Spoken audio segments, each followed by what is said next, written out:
Almost immediately after Indian Constitution came into effect, the abolition of the jury system began to be discussed in the corridors of power. However, in many states, jury trials continued to exist. The jury system became controversial after came Nanavati case. संविधान के लागू होने के लगभग तुरंत बाद सत्ता के गलियारों में जूरी प्रणाली के उन्मूलन पर चर्चा होने लगी. हालांकि कई राज्यों में जूरी परीक्षण जारी है. केएम नानावटी मामले के बाद जूरी प्रणाली जो है वो विवादास्पद हो गई है. इस टिप्पणियों की जो पूरी कहानी है वो जानने के लिए हमें सुप्रीम कोर्ट के यानी कि भारतीय सर्वोच्च अदालत के एक महत्वपूर्ण फैसले को देखना होगा, जिसका टाइटल यानी कि जिसका नाम आपके सामने है, KM Nanavati versus state of Madras 1959. यह पूरा का पूरा केस जो है वो काफ़ी सारे लीगल इश्यूज के साथ संबंध रखता है और भारत में जो जूरी ट्रायल्स है, जूरी सिस्टम्स है, उनके स्टेटस को यानी कि उनकी जो आज जितनी भी हयाती है, जितनी भी उनका जो एग्जिस्टेंस है, वो यहाँ इस पर्टिकुलर फैसले ने तय किया. तो आइए, ग्रोथ माउंट एजुकेशन के इस यूट्यूब प्लेटफॉर्म पर मैं ध्रुजानी आप सबका हार्दिक स्वागत करता हूँ.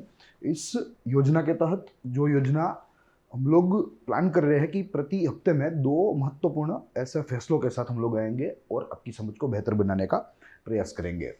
लेक्चर 3 है इस पर्टिकुलर प्लेलिस्ट का. 2 महत्वपूर्ण फैसलों के बारे में हमने चर्चा कर ली है, जो आपको जो है हमारी चैनल के लिस्ट में दृश्यमान रहेंगे.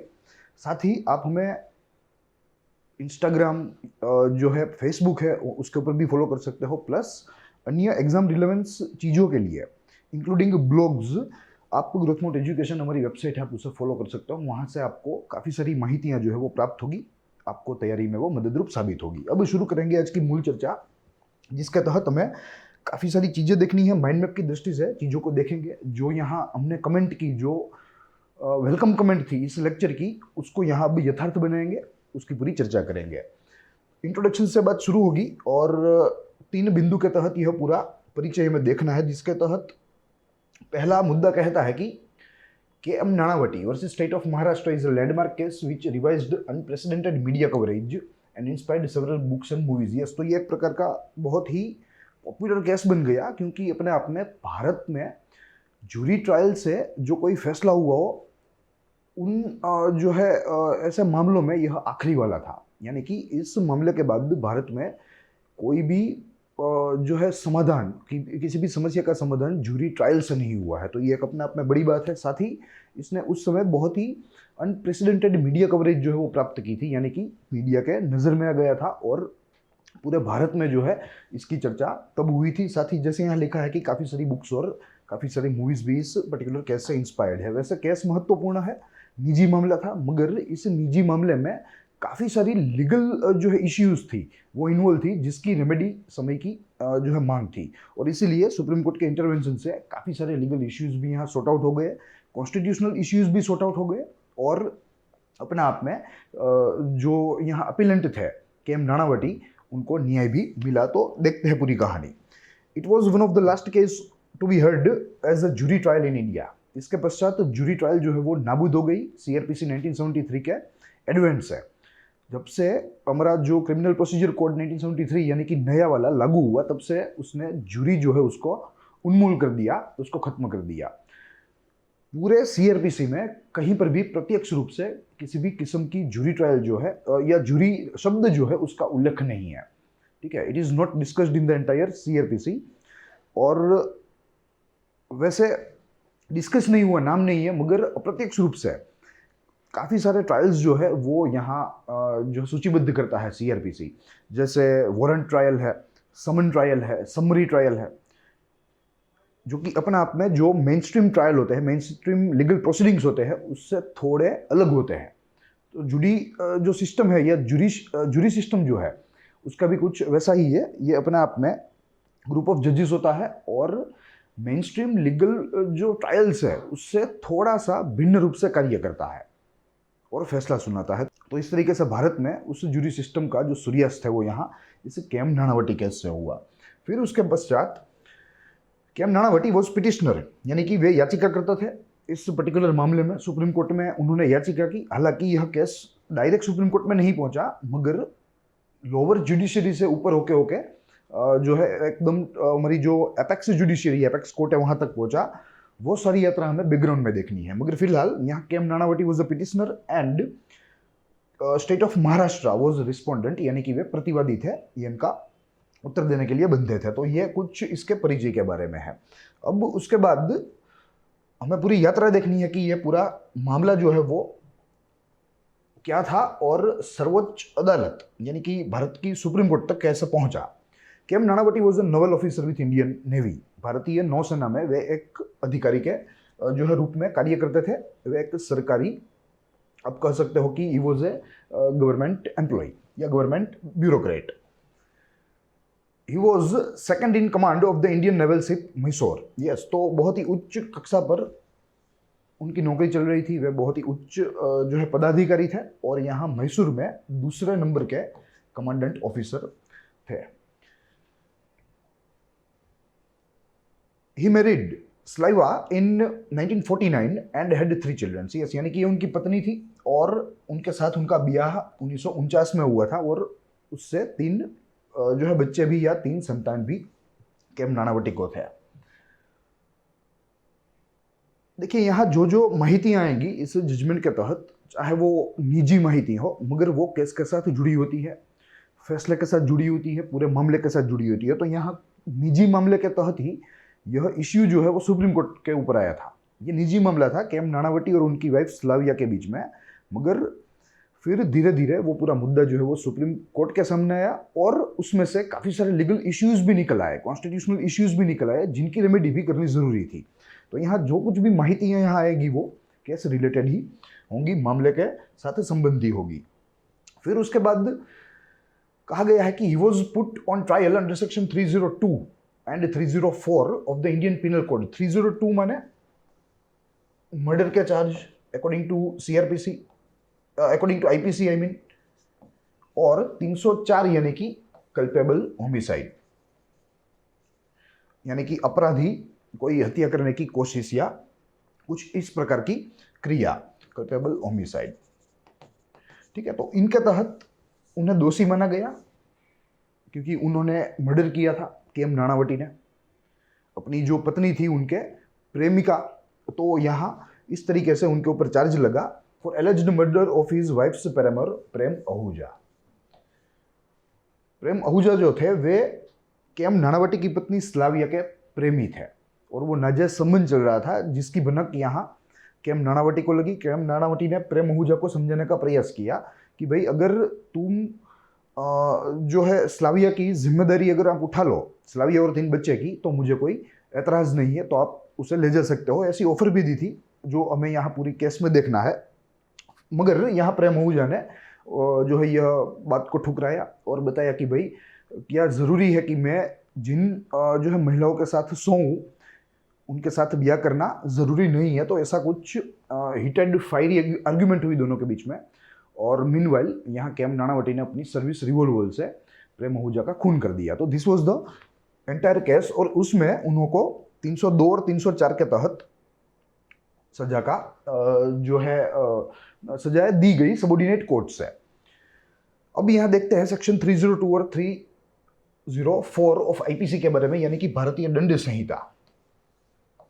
ठीक है, भारत में आपराधिक गतिविधियों को रोकने के लिए, सजा देने के लिए यहाँ हमारे पास आईपीसी है, प्लस पूरी जो प्रोसीजर है वो कैसे फुलफिल करने के लिए हमारे पास सीआरपीसी है, क्रिमिनल प्रोसीजर कोड। अगर किसी व्यक्ति के ऊपर आईपीसी की धारा लग रही है तो उसे किस तरीके से एग्जीक्यूट किया जाए, वो सारी चीज़ें जो है वो यहाँ सीआरपीसी में जो है चर्चित है। तो इस तरीके से पूरा ढांचा है। तो यहाँ भारतीय संविधा की दंड संहिता की 302 और 304 के तहत punishment for murder, whoever commits murder shall be punished with death or imprisonment for life and also liable to fine। yes, यानी कि अगर किसी व्यक्ति ने खून किया है और वो अदालत में साबित हो जाए तो 302 के तहत उसे जो है इम्प्रिजनमेंट फॉर लाइफ मिल सकती है या डेथ पेनल्टी मिल सकती है। It depends on how rigorous is the act. ठीक है, कितनी घातक वो क्रिया है उसके ऊपर डिपेंड करेगा। उसे इम्प्रिजनमेंट फॉर लाइफ भी मिल सकती है, उसे डेथ पेनल्टी भी मिल सकती है और उन्हें फाइन भी यानी कि आर्थिक जुर्माना भी लगेगा। तो ये 302 की धारा है।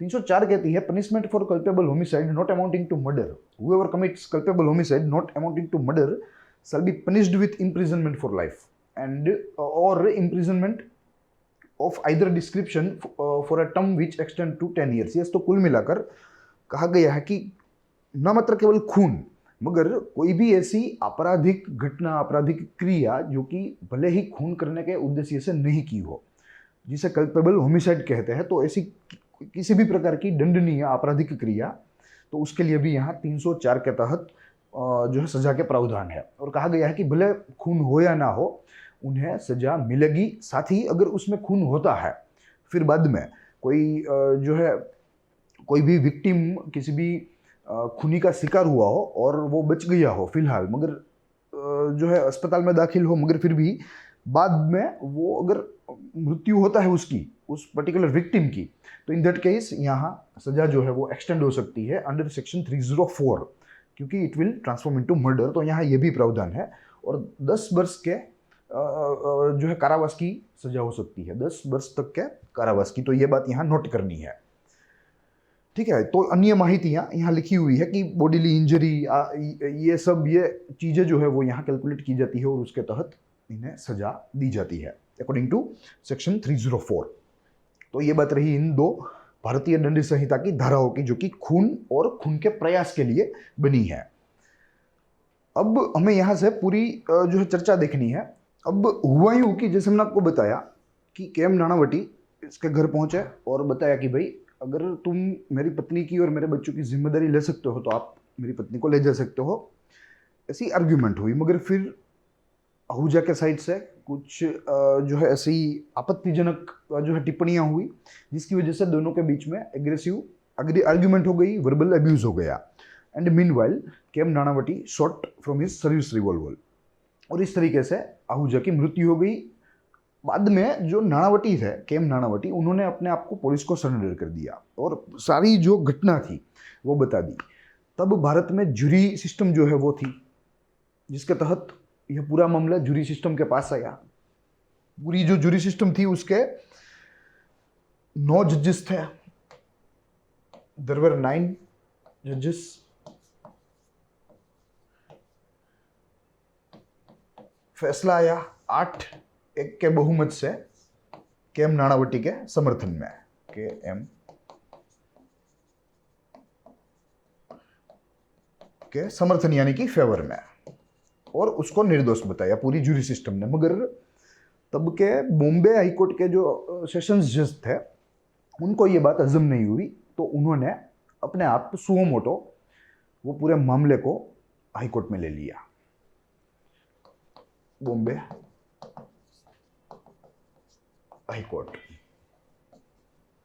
क्योंकि तब जूरी सिस्टम थी भारत में, अभी जो है नया सीआरपीसी जो है वो नहीं लगा था, एंड जूरी सिस्टम ने अपना फैसला सुना भी दिया था।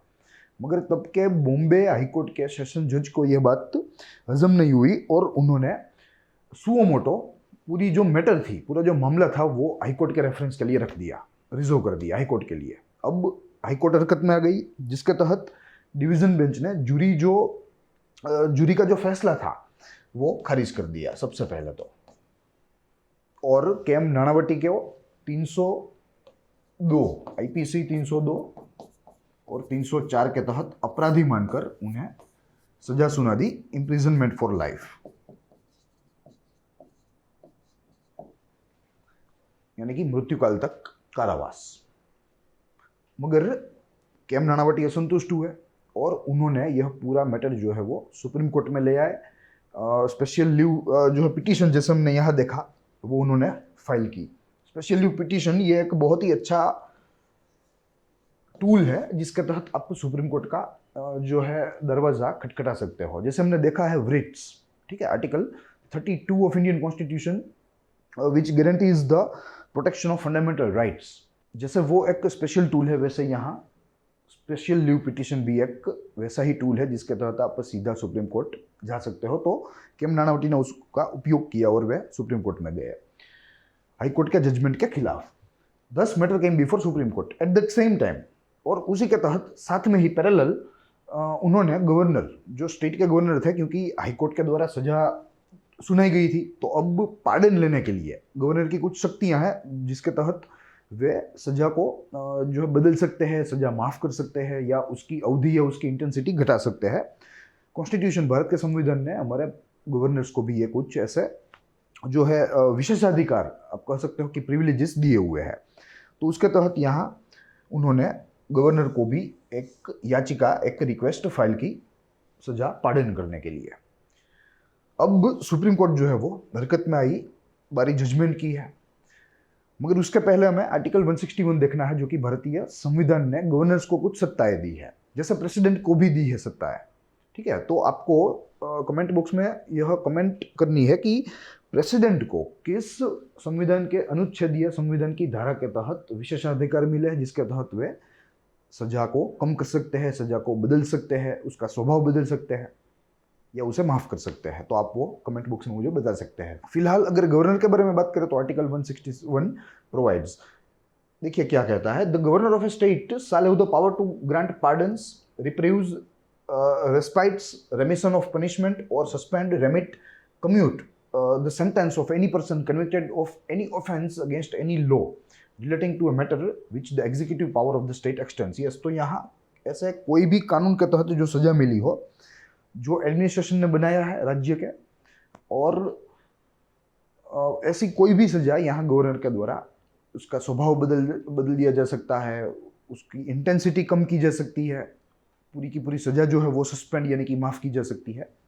तो ये कुछ पावर यहाँ कॉन्स्टिट्यूशन ने गवर्नर को दी है। तो इसका भी उपयोग किया के.एम. नानावटी ने, क्योंकि हाईकोर्ट ने सजा ऑलरेडी सुना दी थी, इम्प्रिजनमेंट फॉर लाइफ, और ऑन द जो है another hand he also appealed to supreme court via special leave petition SLP। अब आर्ग्यूमेंट की बारी है, दोनों पक्षों की जो है आर्ग्यूमेंट हुई, क्योंकि एक बाजू याचिका करता था, एक बाजू स्टेट ऑफ महाराष्ट्र था।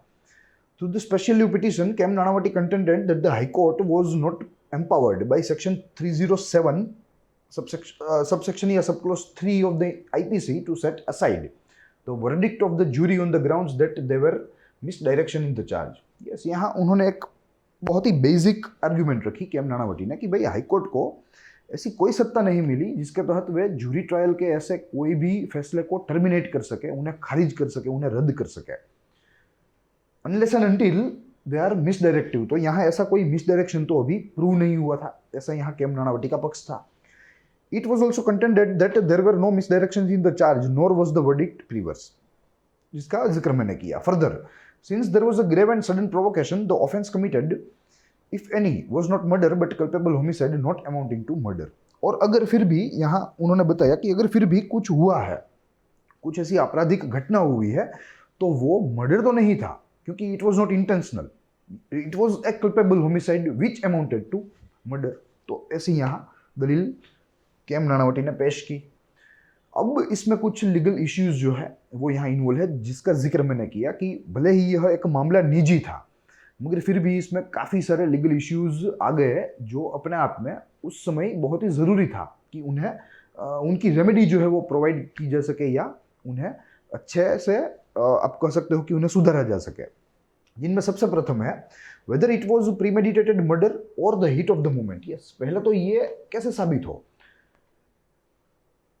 कि क्या ये कि आयोजनबद्ध खून था, आयोजनबद्ध हत्या थी, मानववध था, या it was the heat of the moment, यानी कि ये एक क्षण की गर्मी थी कि वर्बल एब्यूज हुआ, एग्रेसिव आर्ग्यूमेंट हुई, जिसके तहत फायरिंग हुई और सामने वाला जो है वो मर गया। तो ये कैसे डिसाइड हो, this is the first legal issue.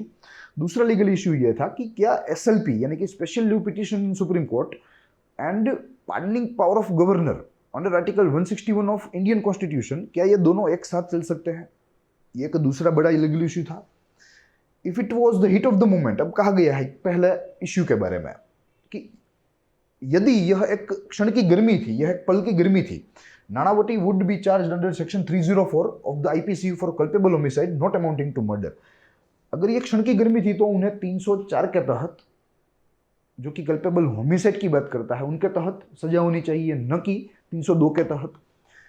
If it was a premeditated murder, Nanavati would be charge under section 300 with the sentence being death of life और इम्प्रिजनमेंट। मगर यदि यह एक आयोजनबद्ध हत्या थी, आयोजनबद्ध खून था, पूर्व आयोजनबद्ध, तो यहाँ 300 के तहत जो कि खून की जो है व्याख्या करता है, उनके तहत उन्हें सजा मिलनी चाहिए, जो कि 302 में चर्चित है।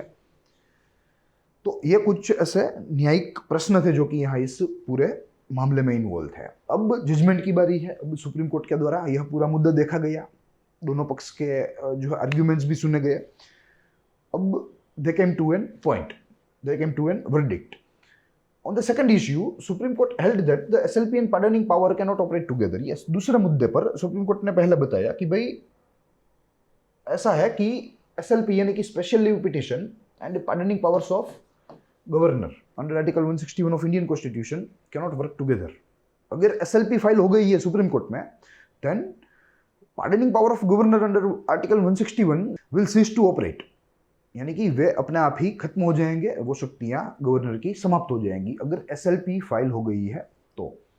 The supreme court reasoned that as per the rules of statutory coexistence if two statutes are found in conflict as their objectives are different then the language of each statute is restricted to its own subject और object. Yes, तो कहा गया है कि यदि अगर दो कानून या दो स्टैट्यूट के बीच में कोई जो है नोकझोंक हो, दोनों के अमलीकरण को लेकर, दोनों के इम्प्लीमेंटेशन को लेकर, तो इन दैट केस दोनों के जो जुरिस्डिक्शन है वो अपने सब्जेक्ट या अपने ऑब्जेक्ट के तहत ही रहेंगे, वहाँ तक सीमित हो जाएंगे, उनसे बाहर वे एग्जिस्ट नहीं कर पाएंगे।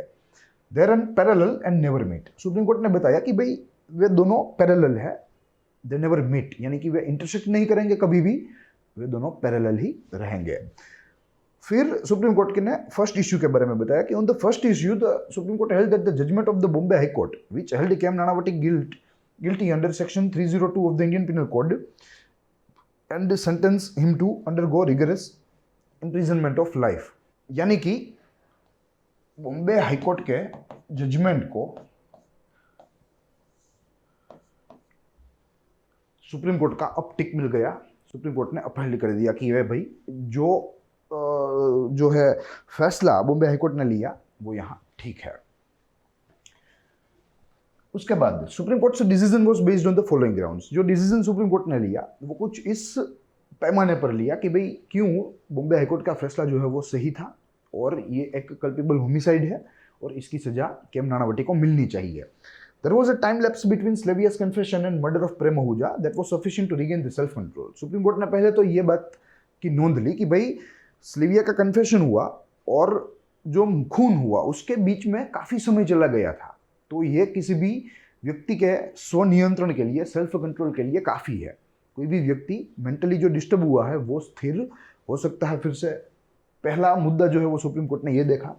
दूसरा, Nanavati asked Ahuja whether he would marry Sylvia and take care of the children, so he was thinking of the future of wife and children. This indicates that he had not only regained his senses but was also planning for future. यहाँ ये भी देखा supreme court ने कि भाई ये खून तो नहीं था, it was a culpable homicide but it was not pre meditated या pre planned murder.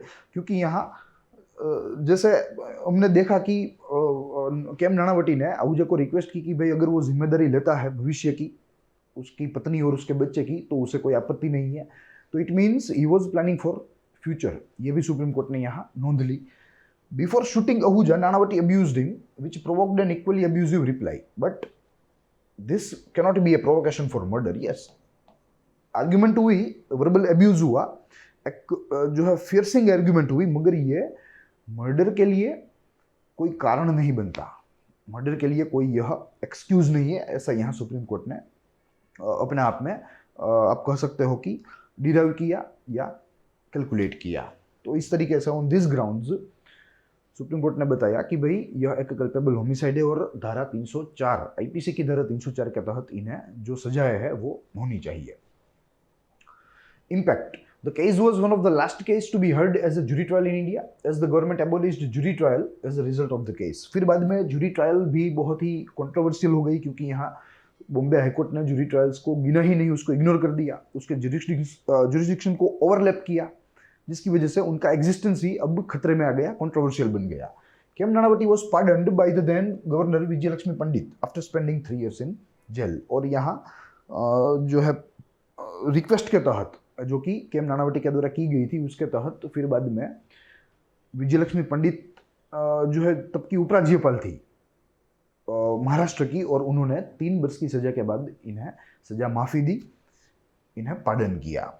So this was the whole case which was filled with many legal issues, many important legal issues which are relevant for exam. तो यही चीज़ें थी जो कि आज हमें इस उपाख्यान के तहत देखनी थी। I hope you enjoyed the lecture. साथ ही प्रति हफ्ते, जैसे मैंने आपको शुरुआत में ही बताया कि इस प्रोग्राम के तहत प्रति हफ्ते 2 जजमेंट्स की योजना है हमारी, प्लस इंपॉर्टेंट जो लॉज है वो तो चल ही रहे हैं, जो कि अपने आप में आज से यानी कि 10 फरवरी से फिर से रिज्यूम हो जाएगा पूरा जो प्रोग्राम है ग्रोथ माउंट यूपीएससी के ऊपर। तो आज इतना ही, हम लोग मिलेंगे, तब तक के लिए दीजिए इजाज़त। जय हिंद।